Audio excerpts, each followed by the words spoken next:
மத்தேயு எழுதிய நற்செய்தி அதிகாரம் 13 இறை வசனங்கள் 44 முதல் 52 முடிய. ஒருவர் நிலத்தில் மறைந்திருந்த புதையல் ஒன்றை கண்டுபிடிக்கிறார்.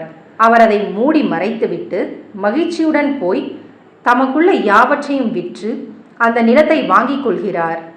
விண்ணரசு புதையலுக்கு ஒப்பாகும். வணிகர் ஒருவர் நல் முத்துக்களை தேடி செல்கிறார். விலை உயர்ந்த ஒரு முத்தை கண்டவுடன் அவர் போய் தமக்குள் யாவற்றையும் விற்று அதை வாங்கிக் கொள்கிறார். விண்ணரசு அந்நிகழ்ச்சிக்கு ஒப்பாகும். விண்ணரசு கடலில் வீசப்பட்டு எல்லா வகையான மீன்களையும் வாரி கொண்டு வரும் வலைக்கு ஒப்பாகும். வலை நிறைந்ததும் அதை இழுத்து கொண்டு போய் கரையில் உட்கார்ந்து நல்லவற்றை கூடைகளில் சேர்த்து வைப்பர், கெட்டவற்றை வெளியே எறிவர்.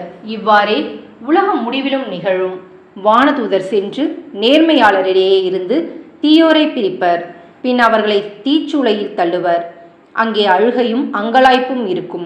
இவற்றையெல்லாம் புரிந்து கொண்டீர்களா என்று இயேசு கேட்க அவர்கள் ஆம் என்றார்கள். பின்பு அவர், ஆகையால் விண்ணரசு பற்றி கற்றுக்கொண்ட எல்லா மறைநூல் அறிஞரும் தம் கருவூலத்திலிருந்து